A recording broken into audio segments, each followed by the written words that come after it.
네, 12월 30일 올해의 마지막 방송 역시 정치권 소식으로 시작하겠습니다. 새누리당이 상당히 시끄럽습니다. 이 소식 전해드리기 위해서 김근식 경남대 교수 그리고 정치평론가 박상원 박사 나오셨습니다. 어서 오십시오. 네, 안녕하세요. SBS 보도국 정치부의 원일이 선임 기자도 함께합니다. 원 기자 어서 오세요. 안녕하십니까. 임명진 새누리당 비상대책위원장이 마침내 칼을 꺼내 들었습니다. 친박 핵심 인사들을 향해서 1월 6일, 다음 달 6일까지 자진해서 당을 떠나라고 촉구했습니다. 소위 인적 청산의 대상이 누구가 돼야 되는가. 그리고 박근혜 정부 하에서의 책임이 있었던 자리에 있었는데 제대로 역할을 하지 못한 사람들. 대통령을 등에 업고 호가호위하며 무분별하고 상식에 어긋나는 지나친 언사로 국민들의 눈살을 찌푸리는 그런 못난 행태를 보였던 사람들. 인적 청산의 대상입니다. 본인들이 잘 알고 있을 겁니다. 보좌관들한테 물어보지 말고 측근들에게 물어보지 말고 또 내가 어떤 사람인가 스스로 다 판단하실 필요가 있다 이렇게 생각합니다. 정치적 책임이라는 건 탈당을 의미합니다. 자진 탈당. 어떻게 할 거냐. 여러분들 생각에는 제가 아무개다 이렇게 지정했으면 참 좋겠죠. 저도 그런 마음도 있고 뭐 그렇게 하면 후련하시겠죠. 그래서 이번엔 방법을 달리해야 되겠다. 본인 스스로 결정해라. 뭐 어린애도 아니고 국회의원도 메시지 건 사람들이고 자기가 무슨 책임이 있는지 스스로 판단해서 보좌관들한테 물어보지 말고 측근들한테 물어보지 말고 스스로 돌아보면 내가 어떤 사람인지 잘 알 것 아니냐. 임명진 비대위원장이 오늘 발언이 가만히 곱씹어보면 상당히 강도가 센 거예요. 셌죠. 뭐 강도도 셌지만 양도 엄청 많았어요. 11시에 시작해서 무려 43분에 끝났거든요. 그러니까 43분 동안에 쏟아낸 말들이 사실은 뭐 어마어마한 얘기죠. 뭐 이렇게 쭉 들어보면 정리를 해보면 핵심은 두 가지인 것 같아요. 자, 살생부, 인적 청산에 대한 살생부를 내가 만들지 않고 여러분들 스스로들 지금 자아 비판해서 손들고 내가 도의적 책임지고 이선 울퇴할 사람인지 정치적 책임지고 탈당할 사람인지 스스로들 결정하라는 얘기잖아요. 이거 좀 어마어마한 얘기고 차라리 딱 찍어서 나가라 그러면은 반발을 하고서는 이거는 정치적 음해다라고 공격이라고 해서 반항이라도 할 텐데 그러지 않고서는 지금 본인들 보고 좀 정하라는 거예요. 그거 좀 무시무시한 얘기고. 두 번째 핵심은 이제 박근혜 대통령한테도 이 원칙을 적용하겠다는 거잖아요. 저는 딱 들으면서 저거는 대통령에 대한 탈당 요구다라고 딱 들리는데 당장 청와대도 얘기를 들어보니까 반응하지 않겠다고 그러네요. 그러니까 이거는 박근혜 대통령도 이 인적 청산 대상이고 그 거취에 대해서 스스로 지금 정하라고 딱 이제 압박을 하니까 청와대는 지금 뭐 아무 얘기 할 얘기 없다는 거고 가장 중요한 것은 이제 1월 6일로 시점을 딱 정했죠. 그래서 1월 8일 날 이거 정해지지 않으면 마음에 들지 않으면 나도 거치 결정했다니까 나도 나가겠다고 배소진을 딱 쳐버렸기 때문에 새누리당 친박계 의원들이 받는 압박감 상당할 겁니다. 박근혜 대통령에 대한 부분은 저희가 조금 이따 다시 한번 얘기를 하도록 하고요. 그 임명진 비대위원장이 저희 프로그램과 저하고 통화하는 자리에서도 본인도 비대위원장 자리에 연연할 생각 추호도 없다 이런 얘기를 했어요. 그런데 이름을 구체적으로 적시하지 않은 상태에서 친박 핵심 인사들 스스로 알아서 당 떠나라. 사실 또 현실적으로 저럴 수밖에 없지 않았었나 하는 생각도 좀 드는데 어떻습니까? 임명진 목사님이 오늘 뭐 목회하듯이 거의 40분 이상 이제 말씀을 장황하게 하셨는데 처음 말씀하고 조금 달라진 부분이 있습니다. 처음에는 비대위원장 막 이제 맡은 직후에는 이 인적 청산 문제에 대해서 상당히 조금 애매한 말씀을 하셨는데 오늘은 뭐 이제 대놓고 이제 말씀을 하셨고 대상이 누구냐는 뻔히 다 알겠죠. 그때 뭐 이른바 이제 뭐 병신팔적이 어떻다. 그다음에 순실팔적. 네, 그다음에 뭐 그 이 정권에서 대표한 사람 이정현, 뭐 김무성 대표는 탈당을 했으니까 이정현 대표 고위직에 있었던 사람. 친박의 실제 핵심인 최경환 의원 정도를 분명하는 것 같고 그다음에 대통령에게서 이제 탈당을 요구하는 문제는 이전부터 있었죠, 사실은. 그러니까 분당 이전부터 비대위원장을 유승민이 맡을 것인가 김무성이 맡을 것인가 당 밖에서 아웃소싱을 할 것인지의 대전제가 이 내용이었습니다, 사실. 이 내용에 대한 담보 없이 비대위원장을 못 맡겠다는 것이 유승민, 김무성 의원의 일관된 얘기였거든요. 그다음에 친박 핵심들은 우리는 TV 방송도 나가지 않겠다. 이선 후퇴하겠다. 조용히 있겠다. 그러니까 이 선에서 마무리 짓자는 얘기는 이미 물밑에서 수십 분 오고 간 이야기입니다. 그 얘기인데 이제 인 목사님도 막상 새누리당 비대위원장으로 오고 보니까 이 정도의 전제 없이는 당이 쇄신했다라는 모습을 보여줄 수 있는 카드가 없습니다. 당 이름 바꾸고 빨간색을 파란색으로 다시 했다 해서 국민들이 새누리당이 바뀌었구나 안 되지 않습니까? 그러니까 이 정도 선인데 문제는 현실적으로 이걸 관철시킬 방법이 없습니다, 사실은. 의원을 탈당시키려면 당장 의총에서 3분의 2 동의가 있어야 되는데 그게 불가능하겠죠. 대통령을 탈당시키려면 윤리위가 있어야 되는데 윤리위 이진곤 위원장부터 다 지금 이제 안 하겠다고 물러선 상태입니다. 쉽게 말해서 임명진 위원장이 비대위 구성도 안 될 뿐더러 윤리위도 없는 상태에서 당내 세력도 없는 상태에서 이분들이 물러가려면 진작에 분당되기 전에 물러갔을 텐데 완강하게 버티기 뻔하기 때문에 저 말씀은 뭐냐면 정치적으로 결단해달라. 그럼 안 하면 어떻게 할 거냐. 1월 16일까지 안 하면 1월 18일 날 1월 6일까지 안 하면 1월 8일 날 내가 물러날 수밖에 없지 않겠냐 하는 얘기. 그러니까 예. 임명진 비대위원장한테는 니네들이 어렵게 데리고 온 내가 1월 8일 날 던진다는 이 카드를 어떻게 판단할 것인지에 대해서 최후의 카드를 던졌다 저는 이렇게 봅니다. 그런데요, 거기서 보면은 친박계 입장에서 보면은 이게 지금 상당히 당혹스러울 수밖에 없는 상황이에요. 비박계는 당 떠났잖아요. 네. 이제 친박 보고 당 나가라고 한 사람이 없었는데 임명진 비대위원장이 와갖고 당 떠나라고 요구하는 거는 비박계 요구랑 똑같은 요구를 지금 한 거거든요. 그러니까 제가 볼 때 이제 임명진 비대위원장이 지금 롤 모델로 김종인 비대위 대표를 지금 생각하는 것 같아요. 들어와서 대수술을 해서 완전히 청산을 하고 바꿀 거 바꾸겠다는 건데 그때와 좀 다른 점이 있습니다. 김종인 비대위원장을 문재인 전 대표가 모셔올 때는 전권을 줬을 뿐만 아니라 총선을 앞둔 시기였잖아요. 그러니까 공천이라고 하는 칼날을 손에다 쥐어준 겁니다. 김 교수님 말씀하신 건 네. 1년 전 민주당 상황 그렇습니다. 얘기하시는 거죠? 근데 지금 임명진 비대위원장은 공천을 할 수 있는 상황도 아니고 그렇다고 의원직 사퇴를 받을 수 있는 것도 아니고요. 겨우 할 수 있는 게 징계를 해서 출당시키거나 자진 탈당인데 지금 말씀하신 것처럼 징계를 통해서 윤리위원회가 작동에 대한 이게 지금 완전 유령 무실화 된 거 아닙니까? 그렇다고 한다면 자진 탈당을 정치적 요구하는 건데 저는 박상원 박사님의 동조하는 게 자진 탈당을 할 사람들이 아니고요. 그다음에 자진 탈당을 할 사람이었으면 이미 이 분당 사태까지 오기 전에 유승민, 김무성 전 대표가 요구했던 전권을 준 비대위원장을 줬겠죠.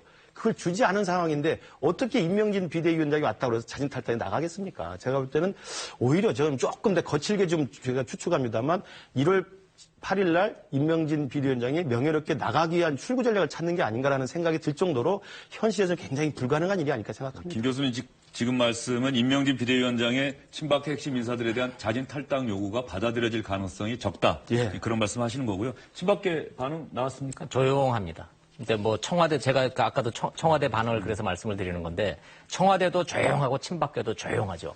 어느 정도 이런 압박이 있을 거라고 예상은 했었어요. 그런데 저도 지금까지 수많은 비대위원장이 수많은 인적 청산하는 걸 지켜봤지만 이 방식은 대단히 창의적인 방식이에요. 이거는 임명직 목사만이 내놓을 수 있는 거예요. 자아 비판하고 스스로들 판단해라. 남한테 묻지 말고 나한테 묻지 마라. 그 리스트를 살생부 리스트를 당신들 스스로 만들어서 나가라는 이 방식은 매우 창의적인 거죠. 근데 당황스러운 거예요. 근데 나가랜다고 나갑니까? 근데 기준도 애매모호해요. 뭐 책임지고 당직 맡았던 이런 거는 있을 수 있어요.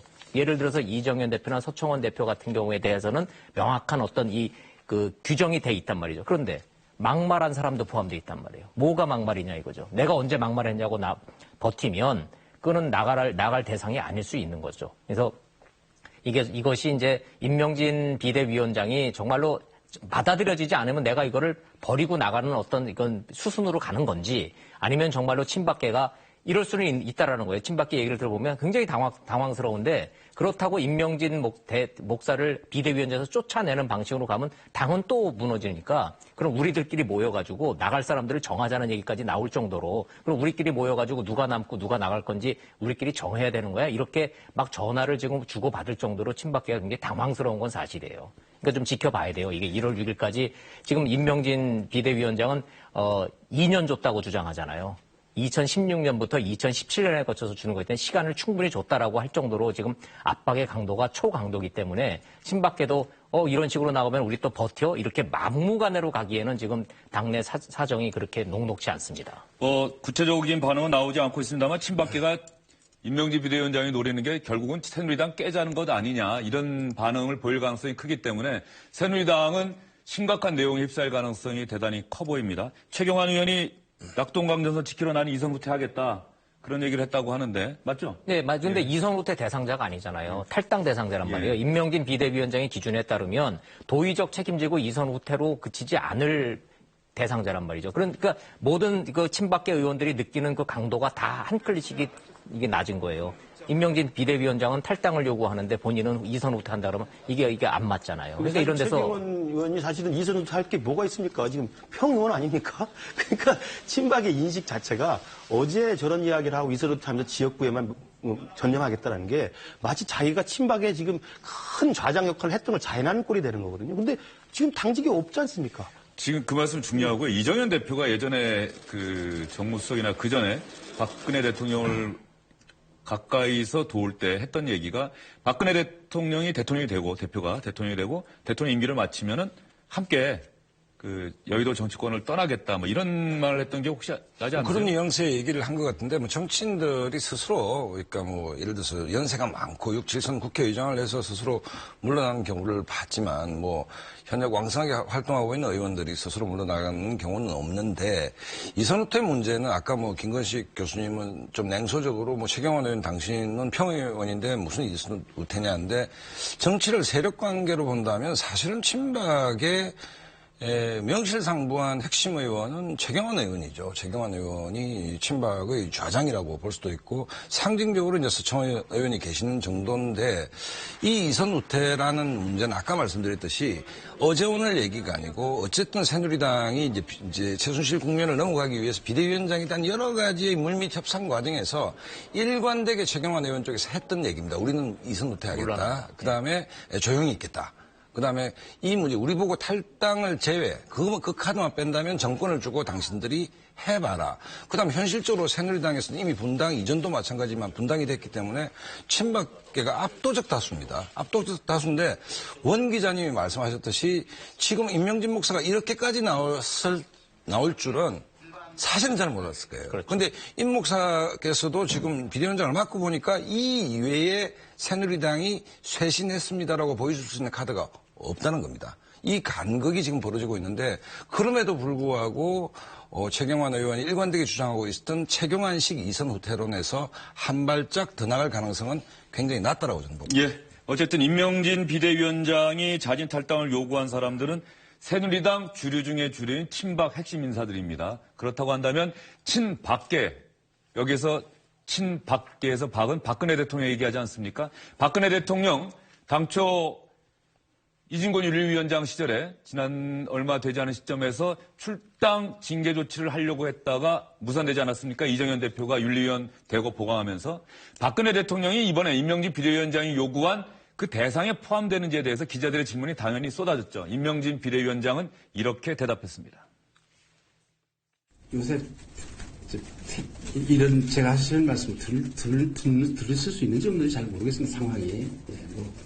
혹시 들으신다면 생각이 있으실 거고 저는 구체적으로 사람 이름에 대해서는 저는 어떤 분이든지 한마디 여러분 말씀드려 본 적이 없습니다. 지금 저는 지금까지 비대위원장 와서 지금까지 오늘까지 사람에 대해서는 한마디도 내가 드려본 적이 있고 박 대통령도 그 범주에 그 원칙에 이제 포함입니다.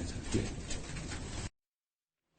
김은식 교수께서는 지금 임명진 비대위원장에게 어떻게 들으셨어요? 명확하게 얘기는 안 했는데 포함은 된다. 당연하죠. 그러니까 사실은 이 사단의 시작은 최순실 박근혜 게이트인데 새누리당이 거듭나고 국민들한테 속고되지 않은 모습을 하기 전 첫 번째는 박근혜 대통령과의 결별 선언 아니겠습니까? 정치적 결별은 박근혜 대통령을 새누리당 당원직 유지하는 것을 빼내야 되는 거거든요. 그래서 당연히 징계위원회 회부가 됐던, 윤리위원회 회부가 됐던 거고 그 윤리위원회 결정을 하려는 판에 이정현 전 대표가 떠나기 얼마 전에 8명의 새로운 윤리위원을 꼽아줌으로써 대통령에 대한 탈당 조치를 막은 거 아닙니까? 그 정도로 친박은 완강했거든요. 그러니까 당연히 저는 임명진 목사님의 평소에 저는 개인적 소신이나 그분의 강직함을 잘 알고 있는데 임명진 비대위원장이 저런 독배를 다시 받아든 거 아닙니까? 무너져가는 친박당 새누리당의 비대위원장을 받았을 때 임명진이나 이름 석자의 역사가 남을 텐데 아무것도 못하고 나온다? 자기는 정치적으로도 또 굉장히 도덕적으로도 심한 부담이 있을 거예요. 그렇기 때문에 저는 박근혜 대통령 출당과 친박 적어도 최순실의 남자 8인 정도에 대한 인적 청산 형태로 탈당이나 출당이 아니면 저는 임명진 비대위원장 스스로가 살아온 길을 보면 그것을 하지 못하고 자기가 뛰쳐나가는 게 아니면 튕겨져 나가는 게 자기 혹시 지금까지 인생에서 일관성이 있지 그걸 용납하면서 타협하는 것은 제가 또 임명진 목사의 그것은 아니라고 봅니다. 그리고요, 또 하나 임명진 비대위원장의 이야기를 곰곰이 씹어보면은 측근에게 물어보지 말고 보좌관에게 물어보지 말고 스스로 판단하라는 얘기도 박근혜 대통령에게도 해당이 되는 얘기란 말이죠. 그렇죠. 그러니까 쉽게 말해서 당 쇄신 똑같은 얘기가 반복이 되는데 핵심은 뭔가 하면 대통령의 출당입니다. 사실은 출당 조치를 해야 되는 것이고 김무성 유승민 의원이 분당 전에 그 얘기를 했죠. 그러니까 당 쇄신의 매뉴얼은 나와 있는 겁니다. 그다음에 정치도의상 역대 정권을 보면 이쯤 되면 대통령 스스로 본인이 탈당하는 것이 사실 옳습니다. 왜냐하면 어쨌든 국회에서 탄핵된 대통령이고 뭐 헌법재판소에서 이제 탄핵 심의가 남아 있지만 그런데 이제 완강히 버틴다는 것은 아무리 긍정적으로 보더라도 정치 문화나 정치를 바라보는 인식의 차이가 친박 비박 간에도 컸고 그다음에 임명진 목사와 지금 친박 핵심 박근혜 대통령을 포함하는 이 두 진영 간의 정치를 바라보는 어떤 시각차가 굉장히 현격히 크다라는 말씀이고 대통령 탈당 내지 출당 문제가 어제 오늘의 얘기가 아니고 분당 이전부터 계속된 얘기였기 때문에 친박이 이걸 수용할 가능성은 거의 희박하다. 결과적으로는요. 내부적으로 이런 얘기들이 나오더라고요. 차라리 유승민한테 전권 줄 걸.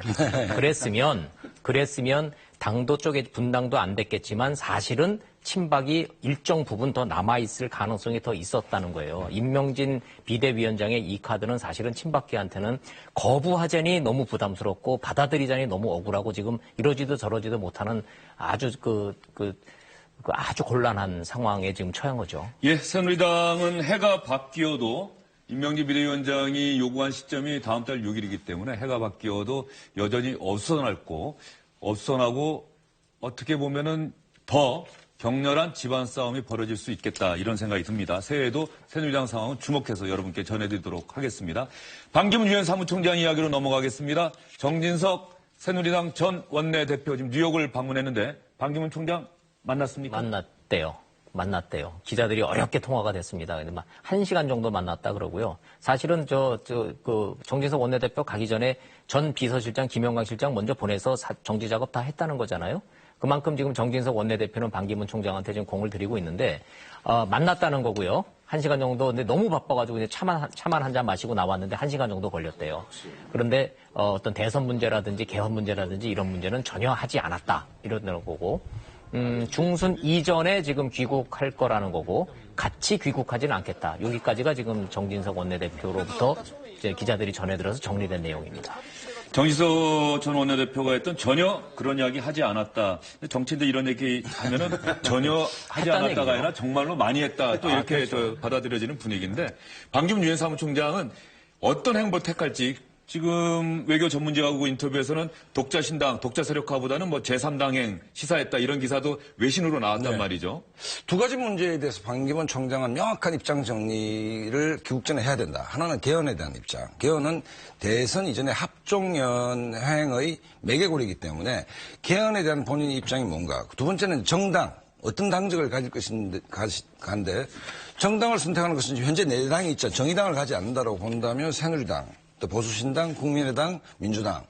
이 중에 하나 선택하든지 아니면 신당을 만들든지. 근데 대선이 4월 말 5월 초로 앞당긴 입장에서 새로운 당을 만든다. 정치 경험이 전혀 없는 반기문 총장이 저는 가능성이 매우 희박하다고 봅니다. 그렇다고 본다면 네 정당 중에 어떤 정당을 선택할 것인데 바보가 아닌 다음에 새누리당을 선택할 리는 없죠. 그렇다고 본다면 뭐 보수신당을 선택할 가능성이 대단히 높다는 것이고 그다음에 이제 대선 시기가 앞당겨져 있기 때문에 보수 진영에서는 반기문이 가는 게 길일 가능성이 굉장히 높습니다. 반기문 총장의 리더십이 훌륭해서가 아니고 보수 진영 내 후보가 현실적으로 없다는 것.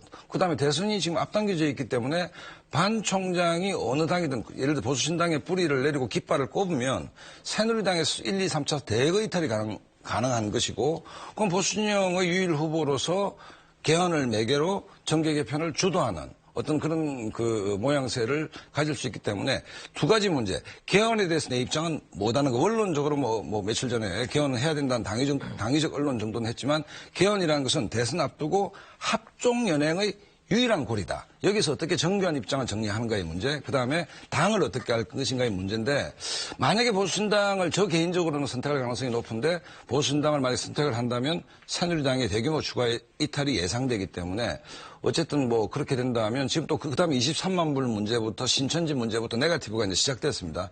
그러면 새로운 당을 만들 가능성보다는 기존 정당에 들어갈 가능성이 크다. 저는 이렇게 봅니다. 예, 기존 정당에 들어갈 가능성이 크다. 그 중에서 개혁보수신당을 좀 주목해 볼 필요가 있다. 그 말씀이신데요.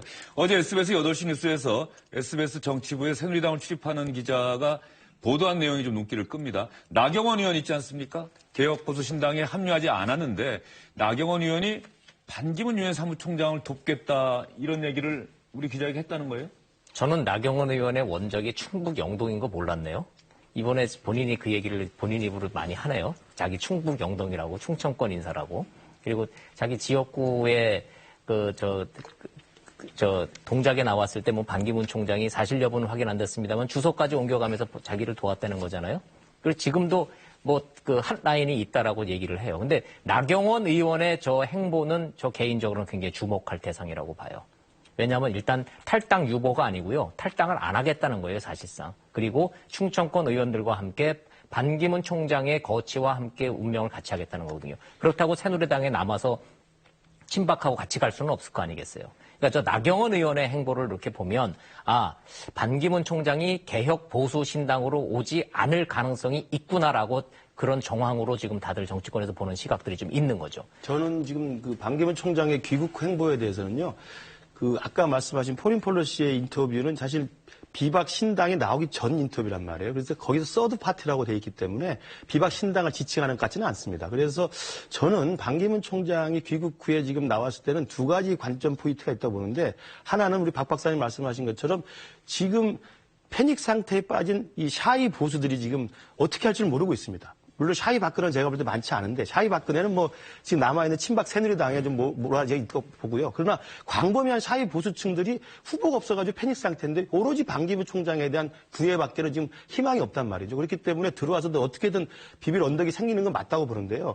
새누리당 가진 못할 거. 그렇다고 비박 신당에도 제가 볼 때는 비박 신당을 만들었지만 비박 신당의 원칙을 쟁하지 않았습니까? 경선이다. 반기문 총장도 경선이라고 이야기를 했단 말이에요. 그러니까 그럼 내가 가서 경선까지 하면서 할 수 있을까라는 고민이 있을 거고요.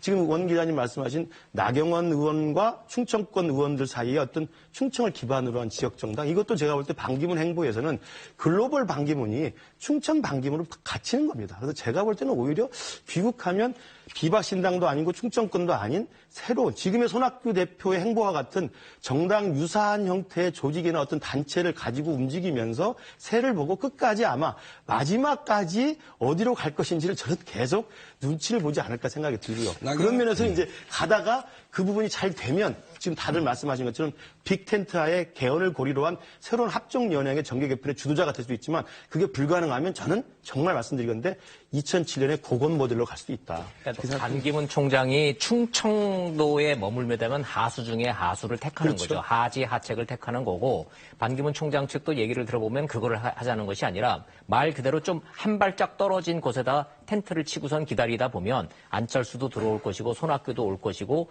유승민도 결국 거기 와서 할 것이다. 그래서 거기에서 이루어지는 경선은 내가 감수하겠다. 이 정도 입장 표명은 좀 있는 것 같아요. 반기문 사무총장 얘기는 여기서 좀 정리할게요. 왜냐하면 저희가 오늘 마지막 방송이어서 올 한 해 정리하는 특별 영상도 준비를 했기 때문에 반기문 유엔 사무총장이 어쨌든 간에 저희가 여러 가지 얘기를 해드렸습니다만 아직까지 확실한 건 아무것도 없습니다. 지금까지는 추측과 전망의 단계라는 점 여러분께 말씀드리고요. 나경원 의원이 개혁보수 신당으로 가기 어려울 것이라고 얘기를 했는데 전혀 다르게 나경원 의원이 개혁보수 신당으로 가기는 가는데 반기문 유엔 사무총장의 행보, 합류 여부가 개혁 보수신당으로 가는데 변수가 될 수 있다. 또 이런 취지로 얘기했다는 얘기도 있기 때문에 나경원 의원이 개혁 보수신당으로 가지 않는다. 또 이렇게 단정할 수는 없다. 뭐 이런 말씀도 여러분께 드리겠습니다.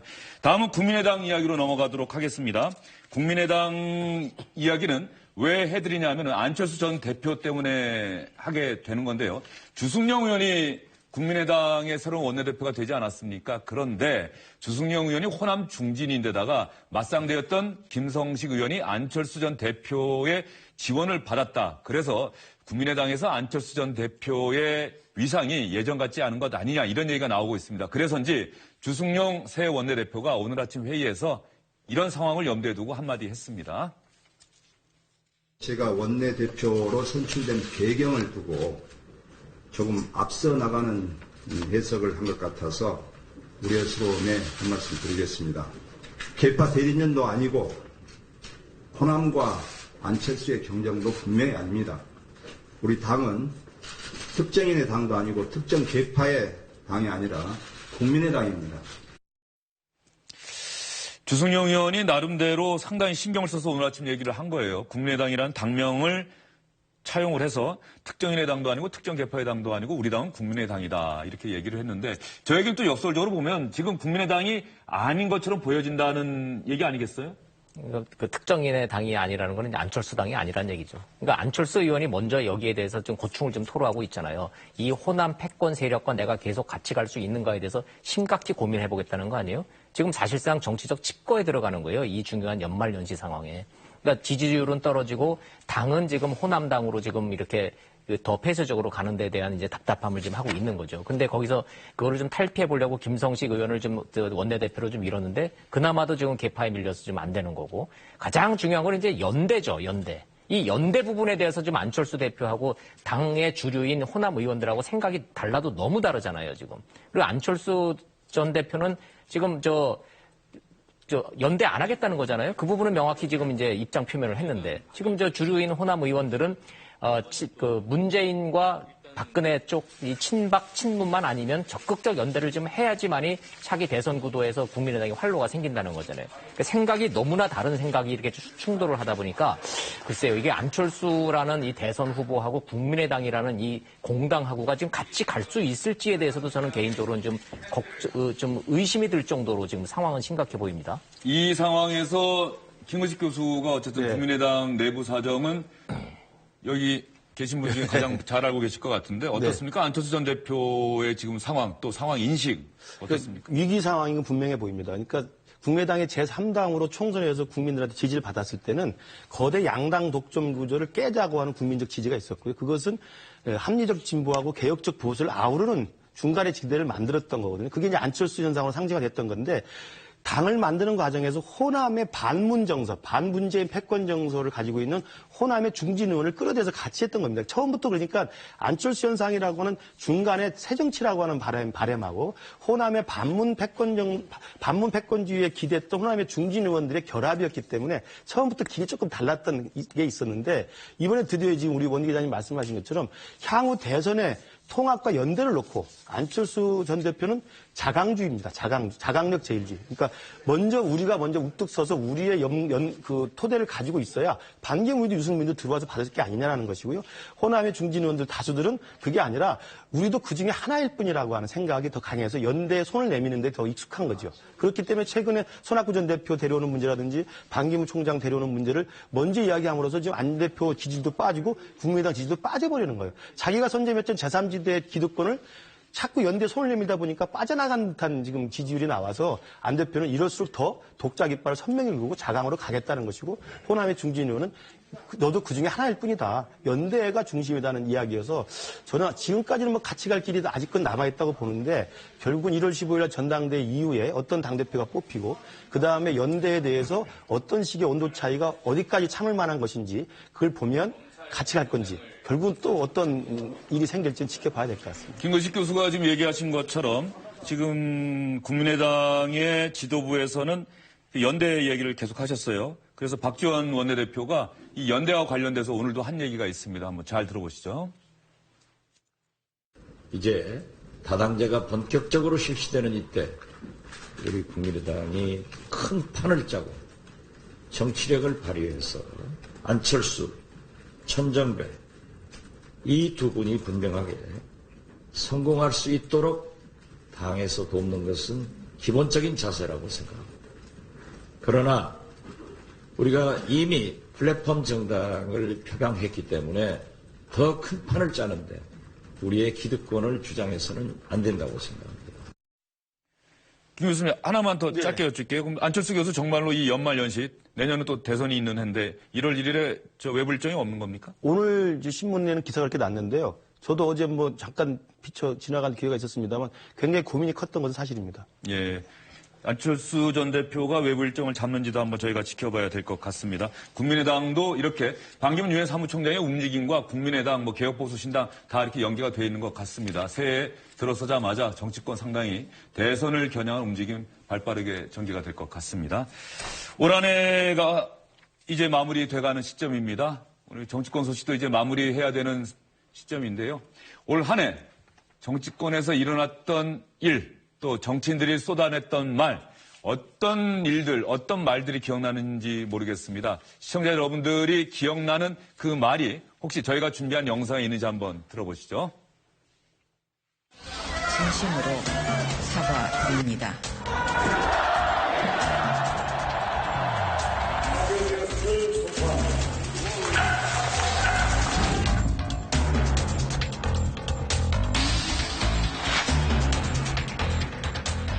내가 이러려고 대통령을 했나?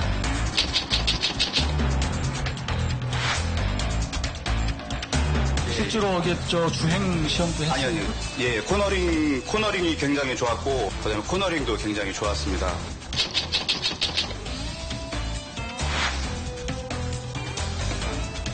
촛불은 촛불일 뿐이지 결국 바람이 불면 다 꺼지게 됐죠.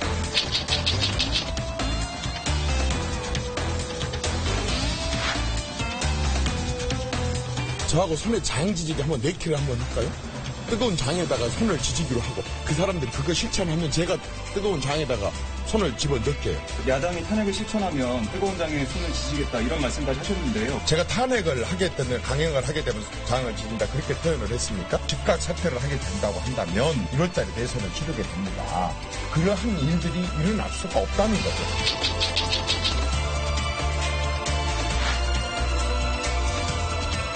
제가 최순실 씨를 정말 모릅니다. 저하고 한 통화라도 한 일이 없을 겁니다. 자, 오디오 좀 틀어주세요. 자녀인 최순실 씨를 서면 조사하고 특히 최순실 씨와 관련해서는 재산 취득 경위 및 자금 출처 등을 박근혜 후보 바로 앞에 있었던 이분이 바로 김기춘 실장 본인 맞으시죠? 그런데 최순실을 몰랐다? 지금 그렇죠? 최순실 죄송합니다. 저도 이제 나이 들어서 최순실이라는 이름은 이제 보니까 제가 못 들었다고 말할 수는 없습니다.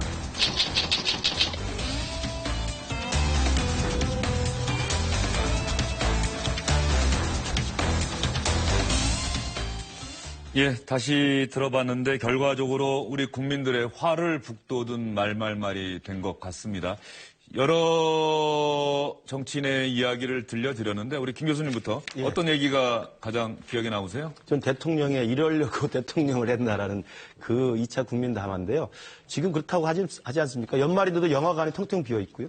막장 드라마가 이게 단막극인 줄 알았더니 지금 대화 드라마로 가고 있는 거 아닙니까? 국민들이 저 정치인들과 대통령의 말 한마디에 분노하고 열받고 화내고 있는 상황이거든요. 저희 집사람도 요즘 아침 드라마를 안 봅니다. 이제는 정말 새해에는 어떻게든 대통령 탄핵 문제가 정리가 되고 대선 문제가 빨리 정리가 돼서 새로운 리더십이 들어서서는 정치인들이 나란히 하는 거 아닙니까? 나란히 하는 사람들이 왜 영화판이 안 돌아갈 정도의 희극과 비극을 주면 사람들이 열받게 합니까? 저는 정말 마지막 말 보면서 정치는 정말 제대로 기본부터 세우자 이런 생각이 듭니다. 예, 맞습니다. 그 남원 닥터 김사부는 안 보십니까? 보고 있습니다. 예. 그다음에 박상원 박사는 저 말 중에 어떤 말이 최근 기억나십니까? 청문회에서 그 국민의당 김경진 의원이 우병우 수석한테 식사하셨습니까? 스카. 했는데, 이른바 스카 요정으로 그렇죠. 등극한. 그러니까 무슨 얘기냐면 민정수석이라는 자리를 한번 생각을 해봤습니다. 민정수석이라는 자리는 어쨌든 그 민심을 헤아리는 자리인데 검찰을 장악하는 자리로 잘못 이해를 한 것 같고 우병우 수석이 게다가 그 박근혜 정권의 민정수석과 2인자라고 한 소리를 들었다면 청문회에 좀 당당하게 나서면 어땠을까. 근데 네티즌 수사대가 수사를 하고 이 사람은 잠수를 타고 그래서 결국은 밥을 먹고 다니시는지는 모르겠으나 민정수석이라는 자리는 그런 자리가 아닌데 그래서 그걸 함축적으로 김경진 의원이 식사하셨습니까?로 아마 압축된 것 같은데 그 말이 기억에 남습니다. 박상원 박사님이 고르신 말은 식사하셨습니까? 스카 요정인데 하필이면 또 저희가 준비하지 않은 얘기를 콕 집어서 또 얘기하셨고 원일이 기자는 어떤 저 중에 어떤 말이 기억납니까? 저도 저기 없는 거 하나 해볼게요. 아마 공감들 하실 거예요. 돈 없는 니네 부모를 원망하고 돈도 실력이야. 이 사태가 시작된 모든 것이 2대 부정 입학이라고 하는 그런 그 단순 의혹에서 이제 시작됐는데 그거를 자초한 사람이 그 당사자 장본인 본인이었었잖아요. 그래서 돈도 실력이야라는 이 말, 수많은 젊은이들과 능력 없고 돈 없는 부모들한테 가슴에 멍을 안겨줬죠.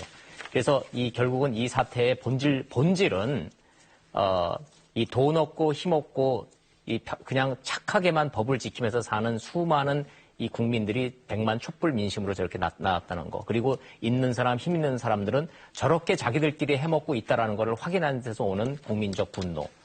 자, 그래서 돈도 실력이 아니고 돈은 실력이 아니죠. 예.